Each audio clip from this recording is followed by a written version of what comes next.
అందరూ ఎల్లప్పుడూ ఆనందంగా సంతోషంగా ఉండాలి. మరొకసారి అరుణోదయ దర్శనం అనే కార్యక్రమానికి మీ అందరికీ స్వాగతం పలుకుతున్నాను. మన ప్రభువును మన రక్షకుడైన యేసుక్రీస్తు అతి శ్రేష్టమైన ఉన్నతమైన నామములో మీ అందరికీ వందనాలండి. మీరు మీ కుటుంబాలు దీవెనకరంగా ఉండాలని అనుదినం ప్రార్థిస్తున్నాము. ఈ శ్రేష్టమైన సమయంలో కీర్తనల గ్రంథము 119వ కీర్తన 143వ వచనాన్ని ధ్యానం చేసుకుందాం. చదువుతానండి. శ్రమయు వేదనయు నన్ను పట్టి ఉన్నవి, అయినను నీ ఆజ్ఞలు నాకు సంతోషము కలుగజేయుచున్నవి. దేవుని బిడలారా, 119వ కీర్తన చాలా విలువైన కీర్తన. కొంతమంది దావీదు రాశారని, కొంతమంది నెహెమ్యా రాశాడని, కొంతమంది ఎజ్రా రాశారని, ఇలా ఎవరు రాసినప్పటికీ అమూల్యమైన కీర్తన 119వ కీర్తన.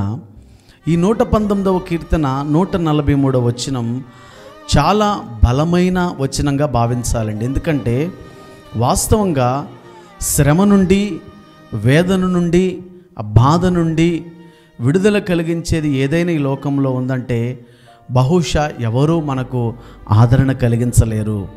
ఒకవేళ మనుషులు ఆదరించినప్పటికీ వారి ఆదరణ అంతంత మాత్రముగానే ఉంటుంది.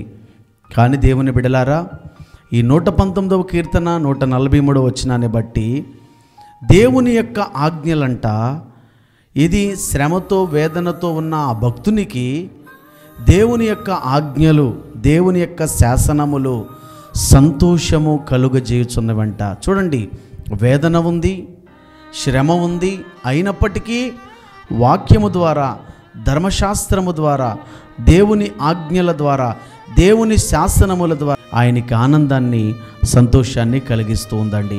ఇప్పుడు దేవుని వాక్యాన్ని వింటున్న ప్రియ సహోదరి, దేవుని వాక్యాన్ని వింటున్న ప్రియ సహోదరుడా, వాక్యమును చదువుతున్నావా?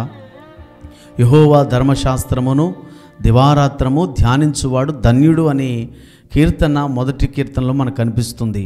ఇప్పుడు దేవుని వాక్యమును చదువుతున్నారా? దేవుని వాక్యము చదువుట ద్వారా ఏమవుద్దంటే మన హృదయాలు తెప్పరిల్లతాయండి. దేవుని వాక్యము చదువుట ద్వారా దేవుడు మనతో మాట్లాడతాడు. ఆ దినమునకు కావలసిన కృప దొరుకుతుంది, ఆశీర్వాదము దొరుకుతుందండి.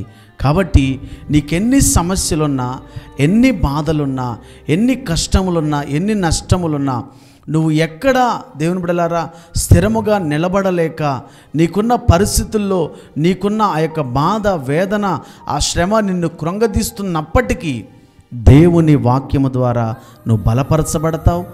దేవుని వాక్యము నీకు సంతోషాన్ని ఇస్తుంది. కాబట్టి దేవుని బిడ్డలారా ఆలోచన చేయండి.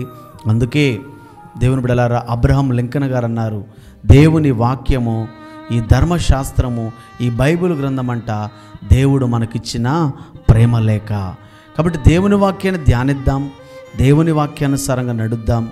వ్యాపారంలో వర్ధిల్లలేకపోతున్నానని, చదువులో రాణించలేకపోతున్నానని, లేదంటే ఆరోగ్యము బాలేదని, లేదంటే సేవలో నేను వర్ధిల్లలేకపోతున్నాను, ఇంకా అనేక రకాలైన సమస్యల చేత మరులు కొల్పబడుచు ఏడవబడుచున్నావేమో.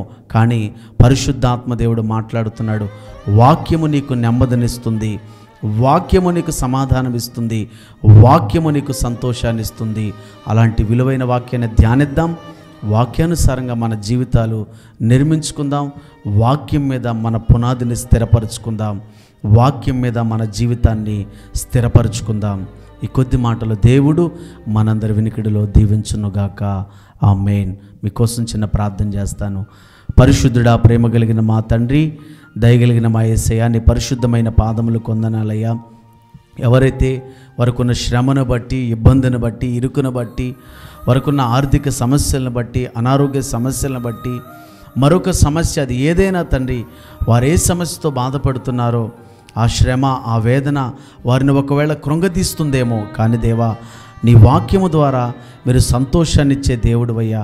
కాబట్టి వాక్యమును ధ్యానిస్తూ, వాక్యానుసారంగా జీవిస్తూ వారి జీవితాలను ప్రభు స్థిరపరుచుకునే భాగ్యమును దయచేయమని, విత్తబడిన వాక్యం వినిన వారందరికీ ఆశీర్వాదకరంగా, దీవెనకరంగా, మేలుకరంగా మార్చబడినట్లుగా సాయం చేయమని, ఈ వాక్యాన్ని విన్న వారందరి జీవితాలు ఈరోజు గొప్ప అద్భుతాలు, ఆశ్చర్యకార్యాలు జరుగునట్లుగా సహాయము చేయమని యేసయ్య నామములో ప్రార్థించి పొందుకొని ఉన్నాము తండ్రి. ఆమేన్. God bless you all. దేవుడు మిమ్మల్ని మీ కుటుంబాలను దీవించునుగాక. ఆమేన్.